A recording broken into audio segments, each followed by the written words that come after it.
What's up, everyone? Welcome to today's video. Welcome to the Gamer Dad channel. Thank you very much for tuning in. We've been talking a lot about the way the developers have handled the Division 2, and I'm sure if we were to tell the player base and say, hey, can you grade the performance of the developers, it's going to be mixed, heavily mixed. Now, this is not some kind of bashing of the player base or the developers. Instead, what I want to do is see where we can come with a middle ground, right? And that middle ground is, if you are, say, in the developer's shoes, their players, how would you execute in terms of bringing new content with the resources that you have in the time that you have to the player base? And what kinds of content would you bring? Now, we know that there's a DLC coming, and this is going to take everything back to Brooklyn. So when I see people say the developers have no idea what to do with the game, I think it's more like a resource challenge more than, say, not having ideas. The game is full of lore, full of stories, full of all kinds of things that you can do. However, the interim is where I think the friction comes into play. You know, people are sitting around waiting for content. You know, the seasons are basically play over for the most part.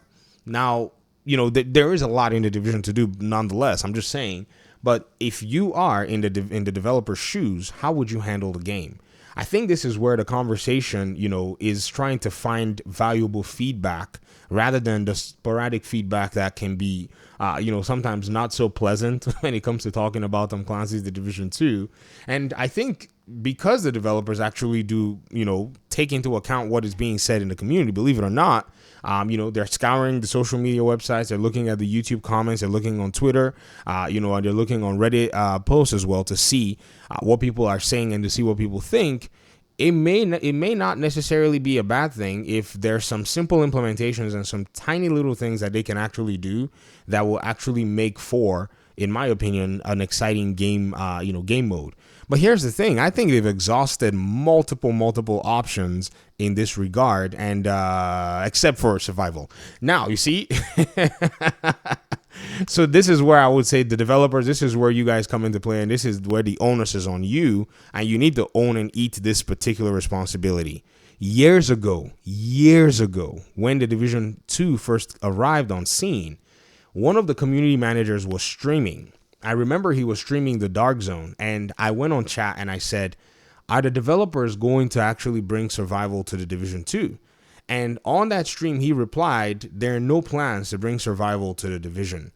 Survival game mode is a very interesting game mode. Survival game mode is something that was so, I don't know, pivotal in the Division community, was so inspiring as a game mode that the day before tried to take and cut out a survival game with tropes from the Division.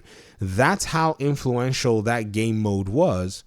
And it's interesting that the developers, having the systems in place, the weather system here for Washington, D.C., you know, the land, you know, the landmarks, the areas, have not implemented this game mode into the game just yet, because survival has the potential to get it done. This is me giving my own, you know, but my own opinion in terms of, you know, what should the developers do. I look at it as, you know, yes, designing an incursion to me will take much longer than actually designing a survival mission. I just feel that that is basically how, you know, that's basically how the resources and the resource pool will go. Now, I don't know the internal workings of Ubisoft Massive. However, I'm looking at the Division game and I'm saying to myself, okay, you have a weather system that's dynamic. You can basically take one of those parameters of like the Sandstorm system here in the Division 2, and you can basically implement it as a game mode that people queue up for. They go into a different server. That's going to be the map. So basically, we've copy pasted our map, and now that map is basically, you know, a whole new area that is being influenced by the new weather pattern. That's the first place that, you know, I'm sure they would start as developers. Another thing, too, is basically you have the blueprints from the Division 1. So in terms of playtesting and all of the above, you're not necessarily too limited as to say, okay, is this mode going to really work if we implement ABC?